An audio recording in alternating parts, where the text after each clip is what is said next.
Peanuts Gang. Dalam setiap kejadian yang tidak menyenangkan, selalu ada kisah menarik dari sudut pandang lain. Seperti beberapa orang yang menggunakan kreativitasnya untuk menghadapi kejadian tersebut. Kali ini TSP akan merangkum ide-ide kreatif yang ditemukan saat bencana terjadi.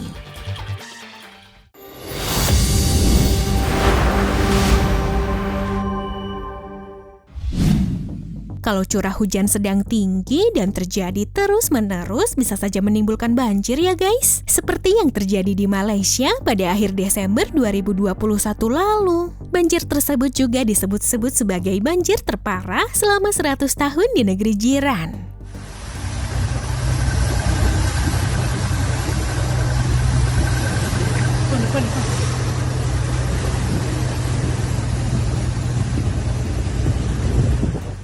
Kejadian itu berdampak pada kerusakan properti seperti rumah warga, pertokoan, hingga kendaraan. Karena hal itu, muncullah ide kreatif dari beberapa penjual, guys. Ada orang Malaysia yang menjual kantong plastik besar untuk membungkus mobil supaya nggak terendam banjir. Wah, ide yang sangat berguna banget nih. Plastik besar itu dijual dengan harga 199 sampai 499 ringgit Malaysia. Ya kalau dirupiahin sih sekitar 600.000 sampai 1,6 juta.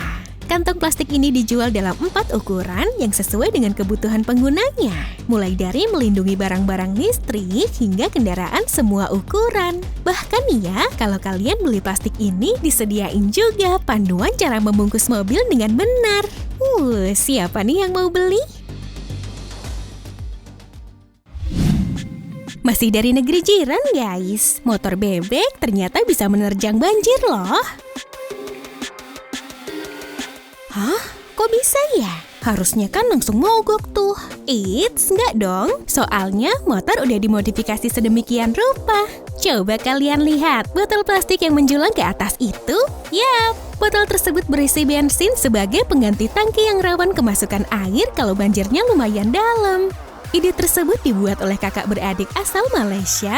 Selain mengubah lokasi tangki bensin, mereka juga mengubah saluran karburator dan membuat pipa jadi lebih tinggi.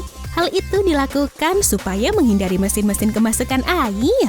Nah, berkat modifikasi ini, motor mereka bisa tetap tancap gas meski bodi motor udah terendam air semua. Wah, kalau ini sih ide yang jenius banget.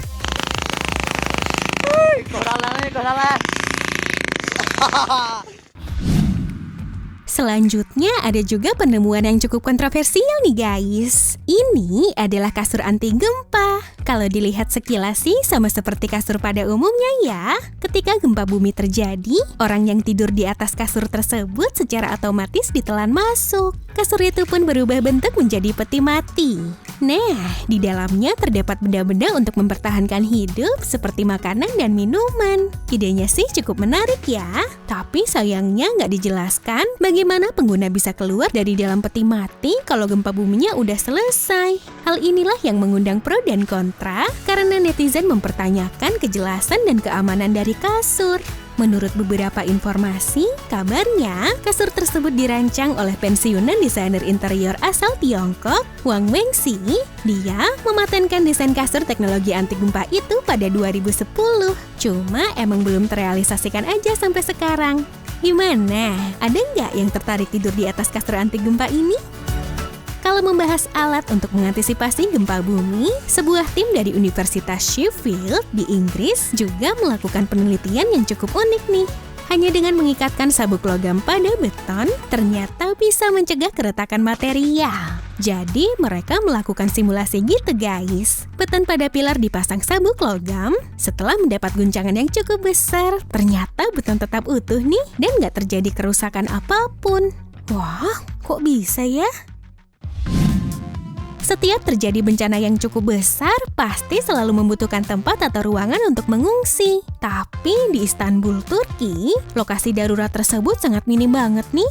Menanggapi hal tersebut, studio arsitek So merancang rumah apung yang bisa digunakan sebagai tempat pasca gempa atau bencana lainnya. Rumah apung yang dikasih nama Fold and Float itu cukup untuk 6 orang. Desain tersebut juga ikut ditampilkan pada ajang Istanbul Design Biennial 2018.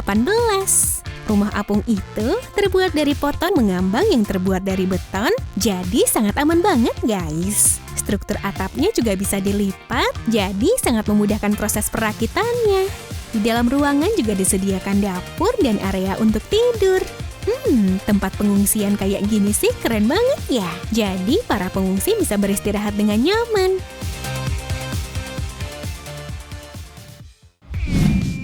Akomodasi yang satu ini bisa dibilang sangat cocok untuk wilayah yang sering terkena banjir nih guys. Ternyata bukan cuma tank militer yang berstatus akomodasi amfibi. Ternyata bus asal Jerman ini bisa punya kemampuan yang sama. Bukan cuma di darat, bus ini bisa santai berenang di air.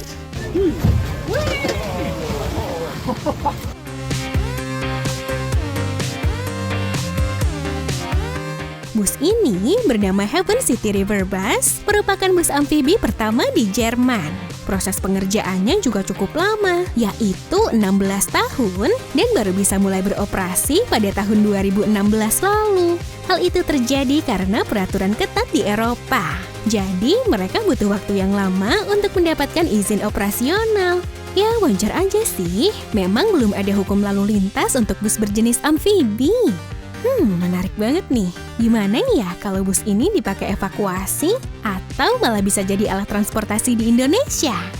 Jangan salah, Indonesia juga sudah punya bus amfibi, tapi masih proses tahap pengujian dan hanya diperuntukkan sebagai bus pariwisata.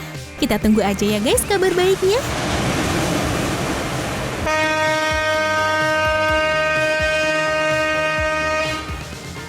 Nah, itu tadi informasi yang dapat TSP bagikan kepada kalian semua. Tulis di kolom komentar dong, penemuan apa sih yang menurut kalian paling menarik? Oh iya, buat kalian yang belum subscribe, jangan lupa tekan tombol subscribe-nya ya. Dan like and share video ini. Terima kasih sudah menonton dan sampai jumpa.